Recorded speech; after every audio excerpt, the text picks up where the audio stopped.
नमस्कार दोस्तों, मैं अमन स्वागत करता हूं आपके अपने YouTube चैनल एजुकेशन हब पे। यह बिहार शिक्षक भर्ती के लिए इतिहास का क्लास है जो कि पूर्णतः SCERT बेस है और इसको मैं शुरू कर रहा हूं क्लास 6 से और जिसका कि यह पहला क्लास है। और इतिहास के जो क्लास डेली आपको मिलेंगे क्लास 6 से क्लास 8 तक के जो भी आपके इतिहास के चैप्टर वाइज आपको क्लास मिलेंगे और साथ ही साथ उससे जो संभावित प्रश्न होंगे वो भी आपको मिलेंगे और इसका PDF आपको टेलीग्राम में मिल जाएगा जिसका लिंक वीडियो के डिस्क्रिप्शन में दिया हुआ है। तो चलिए देखते हैं यहाँ पे।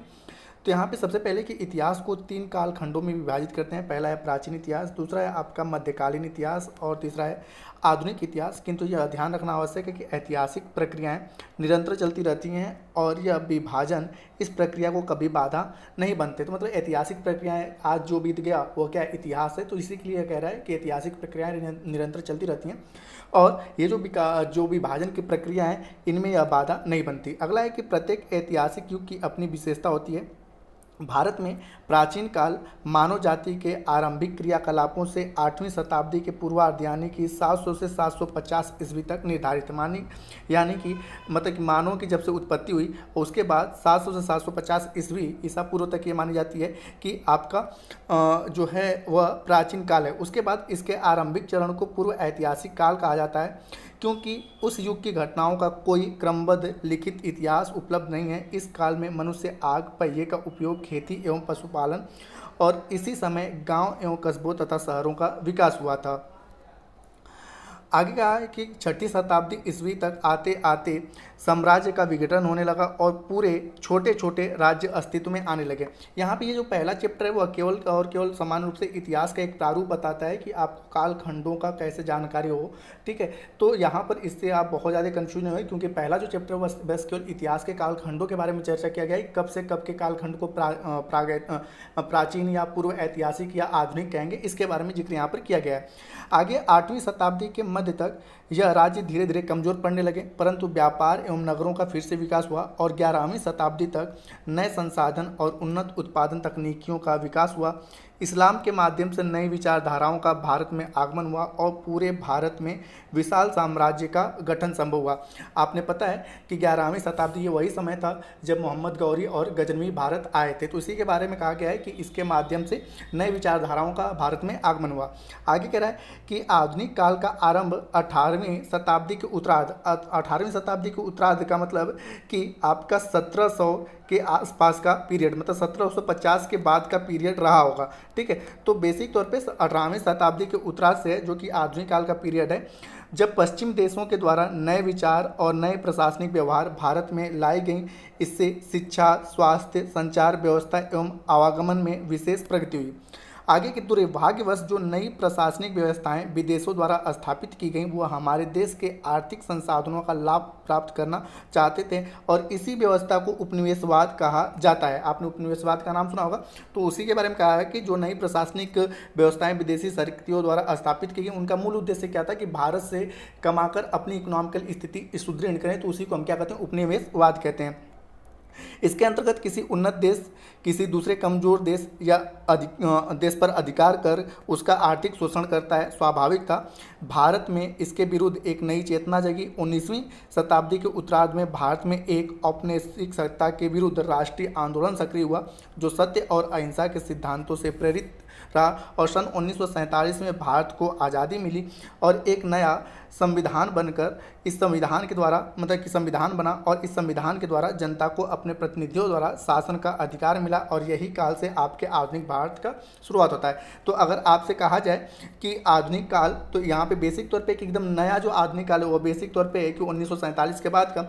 और ऐसे इतिहास में जब हम पढ़ते हैं तो आधुनिक काल तो 18वीं शताब्दी के उत्तरार्ध में आता है। तो ये कालों का विभाजन रहा। आगे चल के कि मानव जाति के इतिहास की जानकारियों के हमें कई स्रोत मिलते हैं। इनमें से एक स्रोत है अतीत में लिखी गई पुस्तकें। इन पुस्तकों को हम ढूंढकर पढ़ते हैं। इनमें राजाओं एवं आम लोगों के जीवन, धार्मिक विचार एवं मान्यताएं, औषधियाँ तथा विज्ञान आदि सभी के प्रकार के विषयों पर चर्चा मिलती है। यह पुस्तक के हाथ से लिखित होने के कारण इन्हें पांडुलिपि कहा जाता है। आपने अक्सर करके इतिहास में पांडुलिपि सुना होगा, तो पांडुलिपि किसे कहते हैं, तो ताम्रपत्रों और भोजपत्रों पर जो हाथ से लिखा जाता था सूचनाएं उसी को हम क्या कहते थे, पांडुलिपि कहा जाता है। यह पांडुलिपि भोजपत्र के ऊपर लिखी जाती थी बहुत से पांडुलिपियां वर्तमान समय में नष्ट हो चुकी हैं और कुछ पुस्तकालयों एवं संग्रहालयों में सुरक्षित है। अब यहाँ पे ये जो रेड कलर का ये आपके लिए इंपॉर्टेंट है क्योंकि बिहार का एग्जाम है। तो यहाँ पे कि पटना की खुदा बख्श लाइब्रेरी एवं पालीगंज स्थित भरतपुरा के गोपाल नारायण सिंह सार्वजनिक पुस्तकालय में ऐसी अनेक पांडुलिपियां सुरक्षित है। तो ये आपके एग्जाम में पूछा जा सकता है कि गोपाल नारायण सिंह लाइब्रेरी कहाँ पर है या खुदा बख्श लाइब्रेरी कहाँ पर है।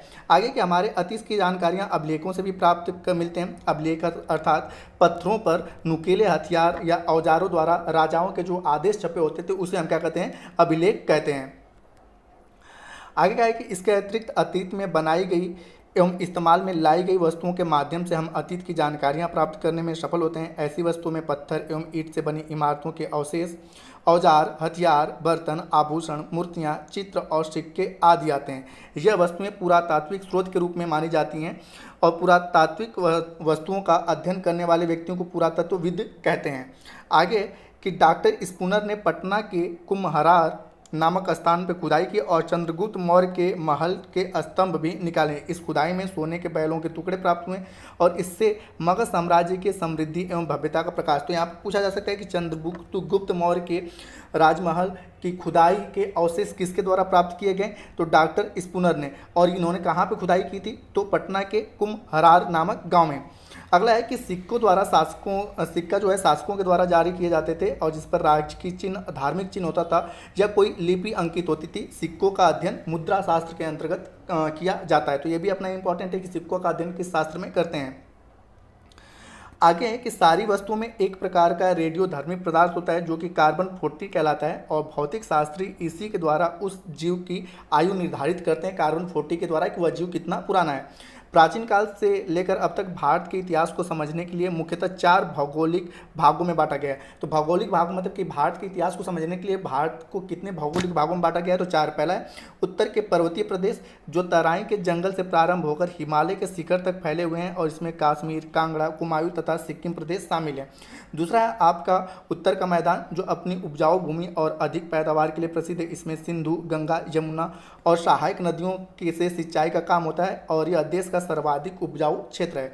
तीसरा जो क्षेत्र है दक्षिण का पठार, इसके अंतर्गत उत्तर में नर्मदा एवं तापी नदी बहती है। इस भाग में विंध्य तथा सतपुड़ा पहाड़ियां हैं जो कि उत्तर भारत को दक्षिण भारत से अलग करती हैं। और चौथा है आपका सुदूर दक्षिण का मैदान में गोदावरी, कृष्णा, कावेरी के उपजाऊ डेल्टा वाले प्रदेश मिलते हैं। तो भौगोलिक क्षेत्रों में इतिहास को जानने के लिए 4 भागों में बांटा गया है और इतिहास को मुख्यतः 3 भागों में बांटा गया है, प्राचीन, मध्यकालीन और आधुनिक।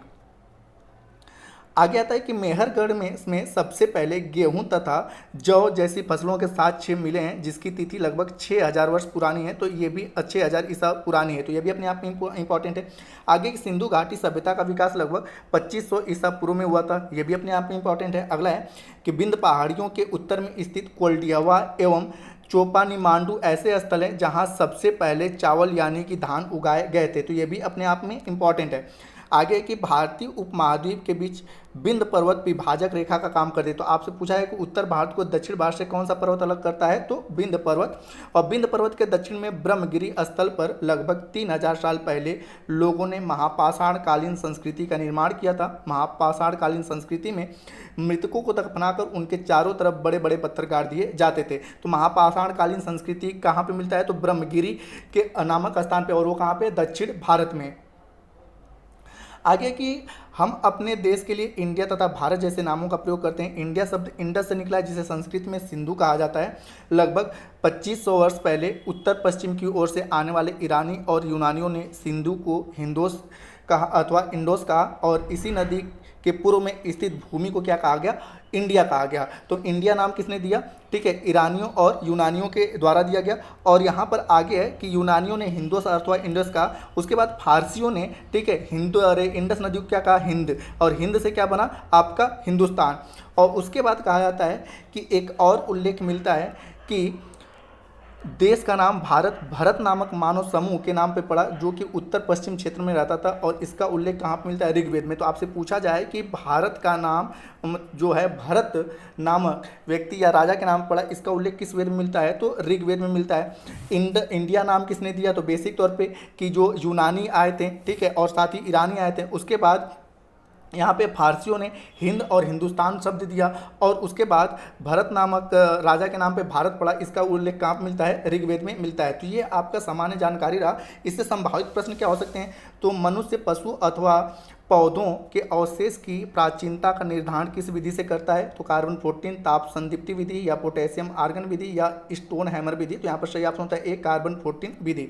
अगला है, उत्तर भारत को दक्षिण भारत से कौन सा पर्वत अलग करता है? तो जैसा मैंने बताया, विंध्य पर्वत जो है उत्तर भारत को दक्षिण भारत से अलग करता है। और अगला है आपका, चावल का प्राचीन प्रमाण कहाँ से मिलता है? तो मैंने बताया कि कोल्डियवा से, कोल्डियवा से चावल का प्राचीन प्रमाण मिलता है। तो ये रहे आपके चैप्टर। अगला जल्दी आपको वीडियो अपलोड क्या कर दिया जाएगा। उम्मीद करता हूँ कि आपको यह वीडियो पसंद आए। तो वीडियो को लाइक करें, कमेंट करें तथा अपने दोस्तों के साथ शेयर करें, और चैनल पर आए तो चैनल को सब्सक्राइब अवश्य करें।